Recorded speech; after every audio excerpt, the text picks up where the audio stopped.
Memo bi akwa so kokraba ordinary TV. Ye boy rents ni mu a na ye de mu chim wo ye MPP party ni.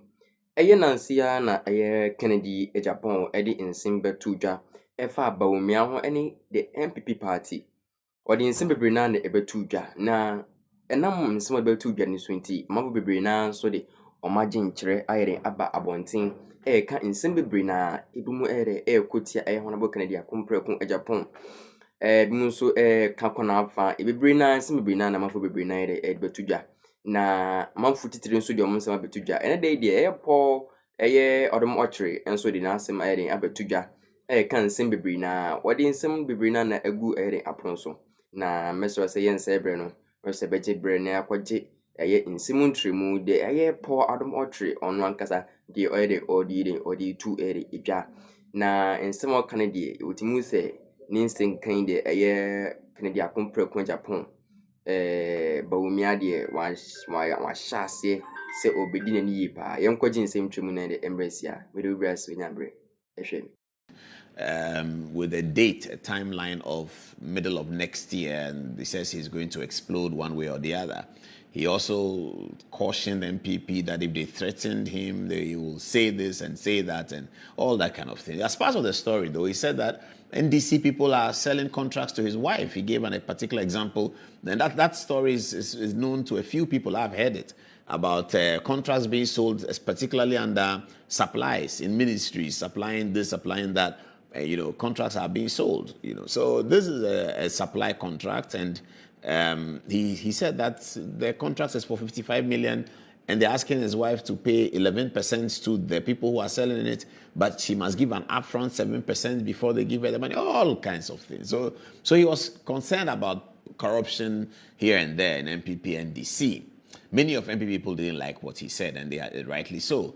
This is a situation where the party is looking good, and the party is preparing to put itself together for a massive election of national officers. The party is soon electing constituency executives. There's been a very overwhelmingly successful registration exercise. There's been a very successful polling station elections. There's been a very successful coordinators elections. All happened across the country, across 38,000 polling stations, and supervised by the MPP national executive and regional executives. That has happened. What is left soon is the election of constituency executive, and then the big one of the election of the national executive. So the party is cruising smoothly, and so they were very upset that Kennedy Agyapong, of all people, comes up again with something. But the truth is that Kennedy Agyapong is not unreasonable, and I'm guessing that if there is some discussions with him, couched properly and delivered by the personalities that he's happy to engage with, it will solve the problem. I mean, it's not an unsurmountable problem. It's just pain in people's hearts. And that's why I like to applaud Brian Agyapong. I love the statements Brian Agyapong put out. And because he wrote a statement and said that if there are other people in the party or there's anybody in the party who can feel what Kennedy feels, it is him. What does Kennedy feel? Being insulted or abused by some party members, irrespective of how much you have supported the party in the past, because you say you want to run a presidential campaign in the party, the people are insulting you. This is really what Kennedy is talking about, bottom line. And Brian Agyapong said that he feels the same thing. But again, and that's why I applaud him, clap for Brian Agyapong. Again, he said, well, this is not the way to deal with it. This is not the way to deal with it.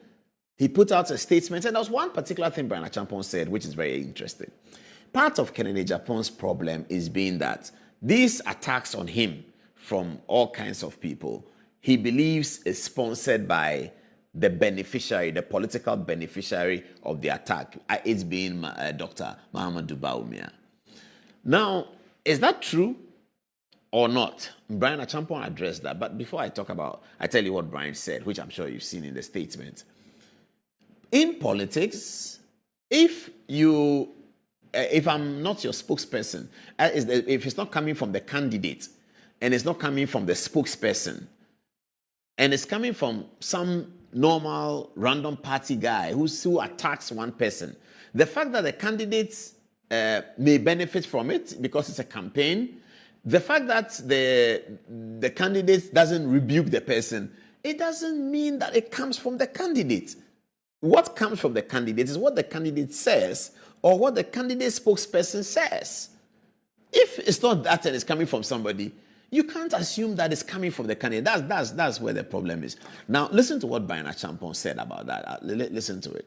So Brian Agyapong said, Dr. Bawumia never commissioned or endorsed anyone to insult Kennedy Agyapong. Here it again. It says, this is Brian Agyapong in his script. He says, Dr. Bawumia never commissioned or endorsed anyone to insult Kennedy Agyapong. So what's Brian Agyapong saying? Brian Agyapong is not saying that Kennedy Agyapong was not insulted, and Bawumia, people will tell you that Bawumia was also at the center of huge abuse in the campaign. Che Mensa Bonsu has talked about it, that Che Mensa Bonsu, now the chief of staff in Bawumia's office, and the candidate, Dr. Adom Otchere, had been at the end of heavy bullets of insults from party people on social media. It had gone both ways. So Brian Agyapong is saying that calm the temperatures. That's really the theme of what he wrote. Calm down the temperatures, Kennedy Agyapong. Calm down the temperatures. Let's work on this thing because victory is in sight, isn't it? And that's what politics is about. So I really applaud Brian Agyapong for what he said. The other person that I applaud heavily is Osahene, the minority leader. I'm going to show you a video now about what he said about this, and you'll see the level of maturity of our minority leader. This is amazing, and his thorough understanding of the political pains and ups and downs that people go through in politics. Here's Alex Afenyo-Markin. Sabi, bibini na senkoya endi wakumechi. Emma akumano enfroso to the extent say obeko radio ako kese tia wa party. Announce say party mu nsem wodi kogu abonten. Mesremo ye wo papa Dr. Bawumia ye to abama no 31st January media dia minim na medi ho adanse on die impenimfo bia se otu omoso anamo se dia beya nka bomba ba no sa anamo no papa no otu onu ankasa sebi oni obi mpo kasa eni die kwan so onfa tumi ne nwowa no ho odi abotre odo obuo ne eni die e kanye nyina abom ntisa wo ye youth wo ye party member na sa wo Western North e se wo kan hu se oyo baakofo nipa baako ontumi ye adwuma ni nyina nanso bibia nkoyi a ye de asodi na ebede ye de bebo no nti mene wo se de ndenya me aye adoma ye hye wa ha ye ni aban mu enye sike bi na ye eche na mo de odo ane aba nti sa odo no endi enim kan se de be ya onyankopon ye adom na 2028 ne ba ye di amembu tumi e be ma Dr. Bawumia. Did I add more to what Alex Markin has said? It's truly amazing, a stupendous presentation of political maturity, and he's assured of victory in 2028. Enka babu andi sitesu amie na no embra mu yi toku no sa mantra mu no resign ye ana mebo ana na mosuma mabonti amekire mu nti no